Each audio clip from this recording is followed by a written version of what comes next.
Welcome. This is Radio Pras.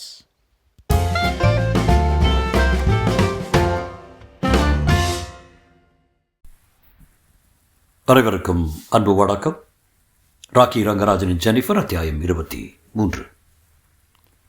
சமீப வருடங்களில் தேர்தலில் இவ்வளவு கடுமையான போட்டி இருந்ததில்லை என்று டெலிவிஷன் அறிவிப்பாளர் சொல்லிக் கொண்டிருந்தார். இரவு ஜெனிஃபர் வீட்டில் உட்கார்ந்து கொண்டு தேர்தல் முடிவுகளை கவனித்துக் கொண்டிருந்தாள். சாயந்தரம் ஏதோ பெயருக்கு கொஞ்சம் குறித்ததோடு சரி, வேறு எதுவும் அவள் சாப்பிடவில்லை.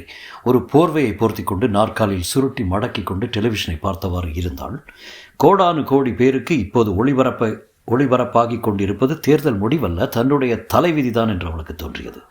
இதே நேரத்தில் எவ்வளவோ லட்சக்கணக்கானோர் இதே போல் டிவியை கவனித்துக் கொண்டு உட்கார்ந்திருப்பார்கள். இன்னார் ஜெயிக்க வேண்டும், இன்னார் தோற்க வேண்டும் என்று அவர்கள் ஒருவரும் கவலையுடன் காத்திருப்பார்கள். ஒவ்வொருவருக்கு ஒவ்வொரு காரணம் இருக்கும். ஆனால் இந்த தேர்தல் முடிவை பற்றி நான் கொண்டிருக்கும் அக்கறையும் கவலையும் அலாதியானது. இதுபோல வேறு யாருக்கும் இருக்க முடியாது என்று ஜெனிஃபருக்கு தோன்றியது. வானர் ஜெயித்தால் அத்தோடு அவர்களுடைய உறவு சரி. உறவு மட்டும், அவள் வயிற்றில் உள்ள கருவும் அத்தோடு சரி. திடீரென்று ஒரு நிமிடம் வானரை டிவியில் காட்டினார்கள். அவன் பக்கத்தில் மேரி. ஏதோ 2 வார்த்தை அவள் பேசினாள். மனிதர்களின் மனத்தில் ஓடும் எண்ணம் என்ன, அவர்களுடைய நோக்கம் எப்படிப்பட்டது என்று கண்டுபிடிக்கும் திறமை தனக்கு உண்டு என்று ஜெனிஃபர் அடிக்கடி பெருமைப்பட்டுக் கொள்வது உண்டு. ஆனால் இன்று மேரியை அவளால் புரிந்து கொள்ள முடியாமல் போயிற்றே. நாக்கில் தேன் தடவுகிற மாதிரி நடந்து கொண்ட இந்த மோசக்காரியிடம் எப்படி ஏமாந்து விட்டாள். வானரும் மேரியும் சேர்ந்து படுத்திருக்கும் காட்சியும், மேரி தாயாகும் காட்சியும் ஜெனிஃபரின் கண்முன்னே தோன்றிக்கொண்டே இருந்தன. கஷ்டப்பட்டு அவற்றை பின்தள்ளினாள். இதோ லேட்டஸ்ட் தேர்தல் நிலவரம் என்று டிவி அறிவிப்பாளர் சொல்லிக் கொண்டிருந்தனர். வானர் தேர்தல் முடிவுகள் தொகுதி வாரியாக வந்து கொண்டிருந்தன. யாரை விட யார் எத்தனை சதவிகிதம் கூடுதல் வாக்குகள் பெற்று வருகிறார்கள் என்று புள்ளி விவரத்தை அறிவிப்பாளர் சொல்லிக் கொண்டிருந்தார். ஜெனிஃபர் விரக்தியுடன் சிரித்து கொண்டாள். அவள் வாழ்வைத்தான் சதவிகிதமாக கணக்கெடுத்து கொண்டிருக்கிறார்கள். எல்லா இடங்களிலுமே இரு வேட்பாளர்களின் வாக்குகளின் எண்ணிக்கையும் ஏறத்தாழ ஒரே மாதிரியாகத்தான் இருந்தது. 64% ஓட்டுக்களை இதுவரை எண்ணியாயிற்று. வானரை காட்டிலும் டவுன்பிரிட்ஜ் 2.5% ஓட்டு அதிகமாக பெற்றிருக்கிறார். இதே போக்கு நீடித்தால் டவுன்பிரிட்ஜ் வெற்றி பெற்று விடுவார் என்று தோன்றுகிறது. இதயம் தட் தட் என்று அடித்துக்கொள்ள ஜெனிஃபர் அசையாமல் டெலிவிஷனையை பார்த்தபடி உட்கார்ந்திருந்தாள். வானரும் ஜெனிஃபருமா அல்லது வானரும் மேரியுமா என்பதை பற்றி லட்சக்கணக்கான பேர் வாக்களித்திருக்கிறார்கள் என்று அவளுக்கு தோன்றியது.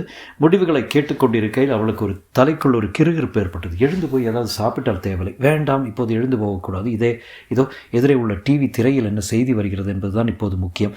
நிமிடத்துக்கு நிமிடம், மணிக்கு மணி சஸ்பென்ஸ் தாழ முடியாதபடி வளர்ந்து கொண்டிருந்தது. நள்ளிரவு வாக்கில் டவுன்பிரிட்ஜ் பெற்றிருந்த வாக்குகள் வார்னரை காட்டிலும் 3% அதிகமாக இருந்தன. விடிகாலை 75% ஓட்டுகள் எண்ணப்பட்டு விட்டன. டவுன்பிரிட்ஜ் 3.5% அதிகமாக பெற்றிருந்தார். கம்ப்யூட்டர் தெரிவித்துவிட்டது டவுன்பிரிட்ஜ் வெற்றி பெற்று விட்டார் என்று.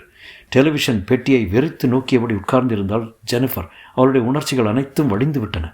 வானர் தோற்றுவிட்டார். ஜெனிஃபர் ஜெயித்து விட்டாள். ஜெனிஃபர் வானரை ஜெயித்து விட்டாள். வயிற்றில் இருக்கும் குழந்தையும் காப்பாற்றி விட்டாள்.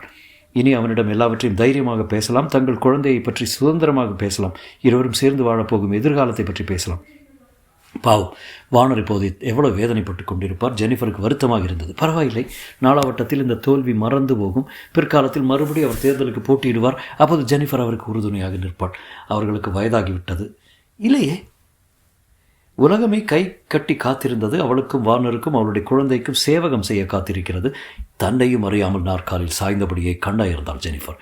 வானரை பற்றியும் தேர்தலை பற்றியும் ஜனாதிபதி மாளிகையை பற்றியும் ஏதேதோ சொப்பனங்கள். அவளும் வானரும் அவளுடைய குழந்தைகளும் வெள்ளை மாளிகையில் குடும்ப அறையில் இருக்கிறார்கள். பதவியேற்பு நிகழ்ச்சியாக பேச்சு தயாரித்துக் கொண்டிருக்கிறான் வானர். மேரி திடுதிப்பென்று உள்ளே நுழைகிறான். வானரின் வேலைக்கு இடைஞ்சல் செய்கிறாள். வானர் அவளை பார்த்து கூச்சல் போடுகிறான். பிறகு இன்னும் இறைந்து கூச்சல் போடுகிறான். பிறகு மேலும் கூச்சலாக ஜெனிஃபர் விழித்துக் கொண்டாள். டெலிவிஷன் ஓடிக்கொண்டிருந்தது. விடிகாலை வெளிச்சம் பரவி கொண்டிருந்தது. இறைந்து சொல்லிக் கொண்டிருந்தது டெலிவிஷன் அறிவிப்பு. களைப்பான குரலில் தேர்தலின் இறுதி முடிவுகளை அறிவித்துக் கொண்டிருந்தார் அறிவிப்பாளர். இன்னும் அரை தூக்கத்திலே இருந்தால் ஜெனிஃபர். சோம்பல் முறித்துக் கொண்டு எழுந்தபோது டிவி அறிவிப்பாளரின் குரல் கேட்டது. இந்த மாதிரி திடீர் திருப்பம் எந்த தேர்தலிலும் ஏற்பட்டதில்லை. 1% வாக்குக்கும் கம்மியான வித்தியாசத்தில் டவுன்பிரிட்ஜை வானர் தோற்கடித்திருக்கிறார்.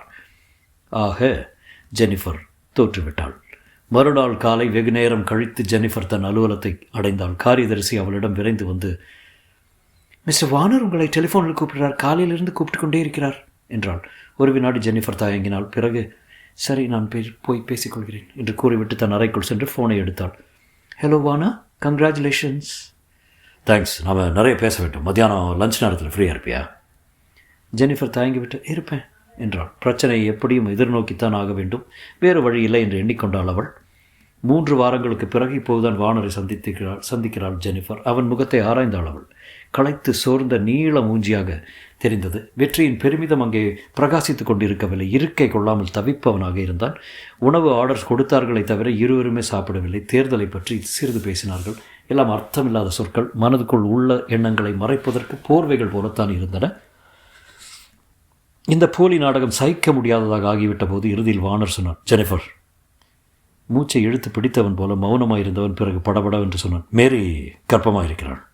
அவளுக்கு ஏற்கனவே தெரிந்த உண்மைதான். ஆனால் அவன் வாயிலிருந்து அது வந்தபோது அவளால் தாங்கிக் கொள்ள முடியவில்லை. நான் சாரி டார்லிங் என்று வானர் தடுமாறினான். அது எப்படியோ நேர்ந்து விட்டது, அது விளக்கி சொல்ல முடியாது. நீங்கள் விளக்க தேவையில்லை என்றாள் ஜெனிஃபர். எப்படி நேர்ந்திருக்கும் என்பதை அவளால் காண முடிந்தது. மேரி அவன் முன் மயக்கும் உடையில் இருந்திருப்பாள், ஏன் நிர்வாணமாக கூட இருந்திருப்பாள். வானர் உடனே, எப்படிப்பட்ட மடையன் நான் என்று எனக்கு புரிகிறது.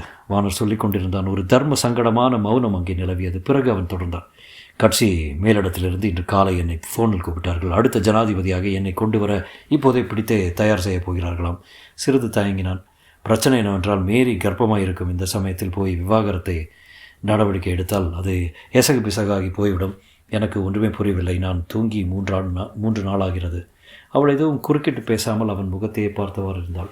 வானர் கூறினான், இதை சொல்லவே எனக்கு வெறுப்பாய்த்தான் இருக்கிறது. ஆனால் சொல்லாமலும் இருக்க முடியவில்லை. ஏன் ஜெனிஃபர், இந்த நிலைமையெல்லாம் ஒரு வழியாக தெளிவடைகிற விரையில் நாம் கொஞ்ச காலம் காத்திருந்தால் என்ன? மேஜைக்கு எதிரே இருந்த அவனை ஏறிட்டு பார்த்தாள் ஜெனிஃபர். பொறுத்து கொள்ள முடியாத வலி ஒன்று அவள் மனத்தை அழுத்தியது. தன்னால் தாங்கிக் கொள்ளவே முடியாத பெரும் நஷ்டம் ஏற்பட்டு விட்டது போல தோன்றியது. அதுவரையில் நாம் அடிக்கடி சந்தித்து கொண்டே இருப்போமே, அதில் ஒன்றும் கஷ்டமில்லை நாம் என்றான் வானர். தன் மனத்தை கல்லாக்கி கொண்டு அவள் சொன்னாள், இல்லை வானர், எல்லாம் முடிந்தாயிற்று. அவன் அவளை வெறித்து நோக்கினான். நான் உன்னை காதலிக்கிறேன் டார்லிங், இதற்கு ஏதாவது வழி செய்து. எந்த வழியும் கிடையாது என்றாள் ஜெனிஃபர் தீர்மானமாக. இந்த காதலை நான் மனதார விரும்பினேன். நமது உறவின் ஒவ்வொரு நிமிடமும் நான் ஆனந்தமாக இருந்தேன். இந்த ஹோட்டலுக்குள் இனி ஒரு வினாடி நின்றிருந்தாலும் பெரும் கூச்சலாக கத்தி விடுவோம் என்று அவளுக்கு தோன்றியது. ஆகவே சரையலன் எழுந்து கொண்டால், இனி நாம் ஒருவர் பார்க்கக்கூடாது. அவனுடைய வேதனை நிறைந்த கண்களை சந்திக்க அவளுக்கு துணிவு வரவில்லை. இல்லை இல்லை இல்லை ஜெனிஃபர், அப்படி சொல்லாது. இரு நாம் மேற்கொண்டு அவன் சொல்வதை அவள் கேட்டுக்கொண்டு நிற்கவில்லை. வாசலை நோக்கி விரைந்தாள். தொடரும்.